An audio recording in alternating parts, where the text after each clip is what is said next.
तो इश्क हो ही गया। भाग 37। अपने मन के कौतूहल को बड़े बखूबी से चेहरे के भावों पर बिखेरते हुए वो पूछी। चाची जी उसकी बात सुन और विचलित हो गई, मानो राधा ने कोई सवाल नहीं किया बल्कि उनसे उनकी जान मांग ली हो। कैसे बताए क्या बताए उन्हें नहीं मालूम था। बस अब इंतज़ार है किसी कृपा का, जो या तो इस बात को टाल दे या राधा की मति डोल जाए, जिससे वो ये पूरी बात और खुशी का जिक्र किसी सपने की तरह भूल जाए। अपनी साड़ी के आंचल को मुट्ठी में भींचते हुए चाची जी की आवाज़ हकलाते हुए बाहर आई। वो राधा वो खुशी जो है ना। हाँ चाची जी, कौन है खुशी? राधा से अब रहा नहीं जा रहा था, मानो इस एक जवाब में उसकी ज़िंदगी का एक अहम फैसला जुड़ा है। वैकल्य से चाची जी अपनी नज़रें इधर उधर घुमाने लगी थी। तभी अचानक से शुभ की तेज़ आवाज़ उनके कानों में पड़ी। अंतिम भैया, ये क्या?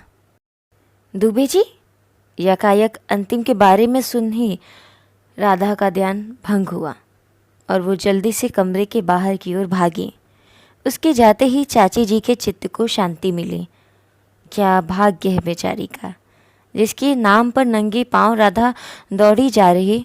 कभी वो भी किसी की आहट के लिए भागा था और अब उसकी वजह से सबकी आहट से भागने लगा अंतिम। चाची जी अपने कमरे में लगे भगवान की फ़ोटो के आगे हाथ जोड़े खड़ी हुई। हे भोलेनाथ, आज बचा लिए, आप आगे भी बचाए रखना। तभी उन्हें आभास हुआ, शायद घर के आंगन से आवाज़ें कुछ ज़्यादा ही आने लगी, तो वो भी बाहर की ओर निकले। वो चौंक चुकी थी। राधा की बड़ी और काजल से सनी आंखें अपनी आवश्यकता से कुछ अधिक बड़ी हो गई जब उसके सामने का नज़ारा दिखा। अंतिम मैले कुचैले कपड़ों में खड़ा था और उसके बगल में था एक कहीं से थोड़ा ज़्यादा पुराना सा कूलर। वो लोहे से बना कूलर था। रंग शायद किसी ज़माने में लाल हुआ करता था, पर आज के वक्त में उसका रंग अधिकतर जगह से उड़ चुका है। एक छोटा सा लेबल भी लगा था मयूर का, शायद मयूर ब्रांड है उसका। ये क्या है दुबे जी? राधा कुछ कदम आगे बढ़ते हुए अंतिम और कूलर के सामने आ खड़ी हुई। अंतिम एक नज़र राधा की ओर किया। बदरी की वजह से उमस आ गया है, हमको मालूम है आपको गर्मी लगती है। मायूस मुस्कान के साथ, आपके घर एसी और बढ़िया कूलर रहा होगा, हम तो बस। अपनी बात अधूरी छोड़ अपने दाएं हाथ को कूलर पर रख दिया। राधा का दिल यकायक अनियमित रूप से बढ़ने लगा, मानो अंतिम की फिक्र उसे एक प्यार का रूप धारण किए हुए महसूस होने लगी। दुबे जी, मेरे लिए सोचिए, क्या उससे मेरी फिक्र है या सिर्फ एक हमदर्दी? पर जो भी है, आज उन्होंने मेरे बारे में सोचा है, इससे ज़्यादा मुझे कुछ और नहीं चाहिए। आप कुछ बोल काहे नहीं रही राधा जी? अंतिम बिना किसी भाव के राधा की ओर ताकने लगा, ठीक वैसे ही जैसे राधा उस कूलर को देख रही थी। शायद वो शब्द चुन रही थी अपने भावों को अंतिम के चरणों में समर्पित करने को, मगर शायद उसकी चुप्पी का मतलब कुछ और ही निकाल लिया उस घर में रहने वाले परिवार ने। ये परिवार शब्द बड़ा छोटा है, पर इसमें कोई चाहे तो कुछ लोग या पूरे विश्व को समेट सकता है, और ना समेटना चाहे तो चाहकर किसी को कोई एक नहीं कर सकता। जैसे यहाँ कोई परिवार में रहने वाला एक नहीं।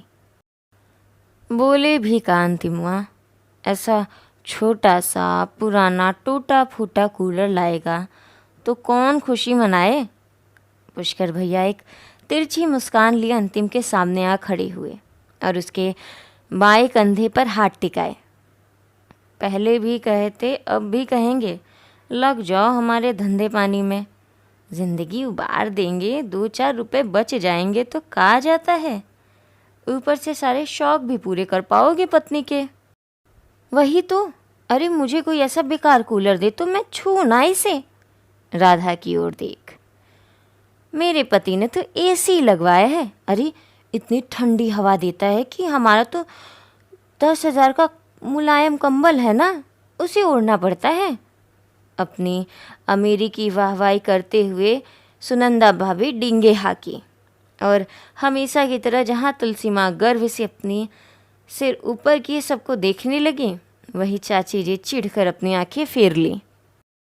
सुधा जी चुपचाप मन ही मन अपने बेटे पर निहाल हुए जा रही थी। हमेशा से आदत थी उनकी, जब भी अंतिम अपने पैसों से कुछ लाया करता वो दिन रात उसे निहारती।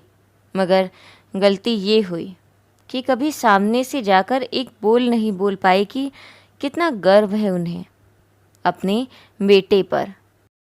बड़े पापा अपने दोस्तों से मिलने गए थे, रोज़ की आदत थी उनकी। वहीं चाचा जी अपने दफ्तर गए थे और पिताजी रोज़ाना की तरह बारिश रुकते ही वो विश्वनाथ से मिलने चले गए।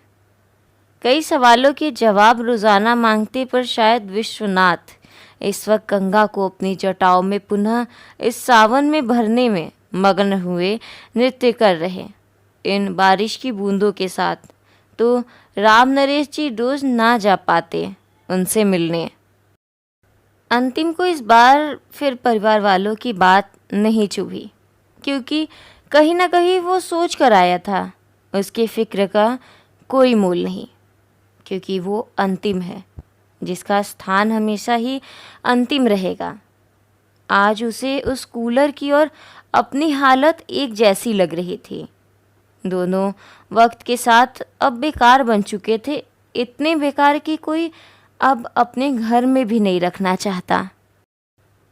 मायूस होकर अंतिम राधा की ओर देखा, मगर उसने अपनी मायूसी चेहरे पर आने नहीं दी।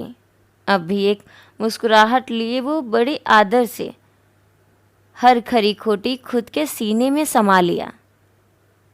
शायद आपको पसंद नहीं आया, कोनो बात नहीं, ये भी पड़ा रहेगा कोनो अंधेरे कमरे में जैसे। अंतिम ने अपनी बात अधूरी छोड़ दी, मानो अब तो उसकी आदत हो गई अधूरी बातों की। बातें क्या, अब तो वो खुद अधूरा है। शायद अधूरा शब्द अंतिम के लिए नहीं बना, उसके लिए बना है विरक्त। वो विरक्त हो चुका है भावनाओं से, लोगों से, इस पूरी दुनिया से।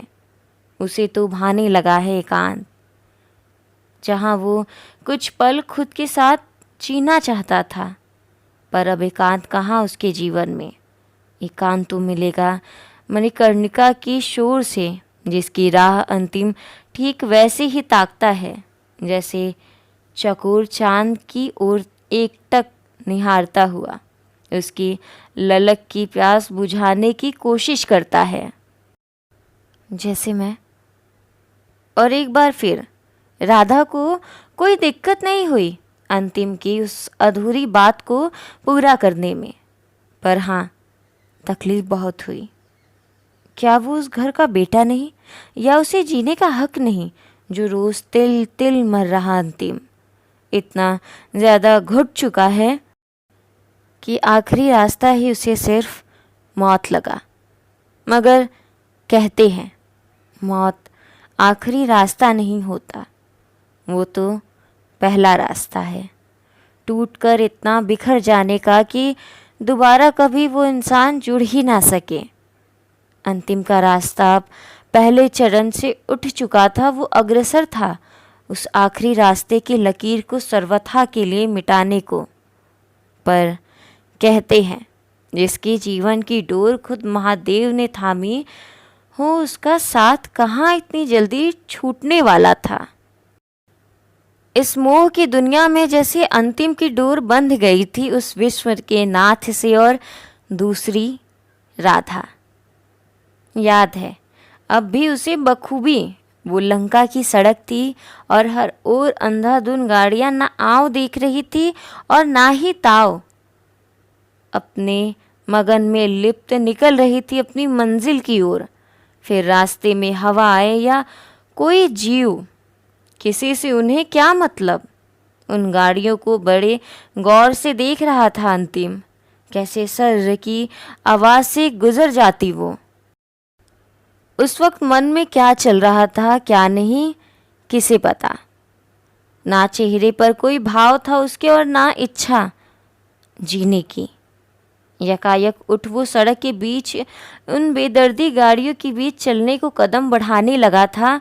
7 पग बढ़ाए थे उसने कि फ़ोन बजा और एक बार फिर उसे अपने कदम पीछे करने पड़े एक नई जिम्मेदारी के लिए, जो थी राधा के साथ विवाह। हम रखवा। अंतिम मुड़ने लगा, जैसे हमेशा उसे लोग दूर कर देते, ठीक वैसे ही जाने को। मगर आज किसी ने उसकी कलाई पकड़े रोक दिया। अंतिम एक अस्थिर भाव के साथ मुड़ा। इन कुछ बीते वक्त में वो पहचान चुका था राधा की आहट, और एक भरोसा था उसे कि कोई और उसे नहीं रोकेगा। मुड़कर देखा तो एक बड़ी सी मुस्कान थी राधा के चेहरे पर। किसने कहा मुझे ये पसंद नहीं आया? बाकी परिवार वालों की ओर मुड़। जिन्हें ये पुराना कूलर पसंद नहीं आया मैं बता दूं। अंतिम का हाथ कसकर थाम। मेरे पति ये कूलर मेरे लिए लाए हैं, तो ये कैसा है, कहाँ रहेगा और चलेगा या नहीं, ये सिर्फ मुझ पे निर्भर करता है। सभी के चेहरे बिचक चुके थे राधा का ये बेधड़क जवाब सुन। कईयों को पसंद नहीं आया राधा का यूँ जवाब देना। वहीं कुछ लोगों को पसंद आया, जिनमें थे शुभ और चाची जी। शुभ तो आज कुछ ज़्यादा ही खुश हो गया। एक तेज सीटी के साथ ताली बजा बोला, वाह भाभी, कतई बवाल। राधा मुस्कुराकर शुभ की ओर देखी, मगर तुलसी माँ गुस्से में आंखें दिखाए चिल्लाई, चुप। अपने कमरे की ओर जाते हुए, ना जाने क्या हो गया है, हमको तो लगता है माथा खराब हो गया है। सबको जो ई नहीं समझ रहे, बहू हाथ से निकल गई तो नाक ही कटवाएगी। वो बुदबुदा रही थी। उनकी बुदबुदाहट यूँ दरकिनार कर दी गई जैसे घर का स्टोर रूम जहाँ लोग सिर्फ दिवाली में सफाई के लिए जाते हैं और उसके बाद एक बार फिर वो कमरा बंद हो जाता है। ऐसे कैसे सोच लिया दुबे जी कि मैं इसे देख खुश नहीं होंगी? बहुत खुशी हो रही है मुझे। अपनी मुस्कुराहट उससे संभल नहीं रही थी। चलो जल्दी से इसे हमारे कमरे में रख देते हैं, राधा बोले जा रही थी। मगर अंतिम का पूरा ध्यान और निगाहें राधा के हाथों पर थी, जो अंतिम के हाथों को थामे कब से एक अजीब सा अनुभव दे रही थी अंतिम को। तो हेलो, कैसा लगा आज का पार्ट? कमेंट में ज़रूर बताइएगा। मिलते हैं अगले भाग के साथ।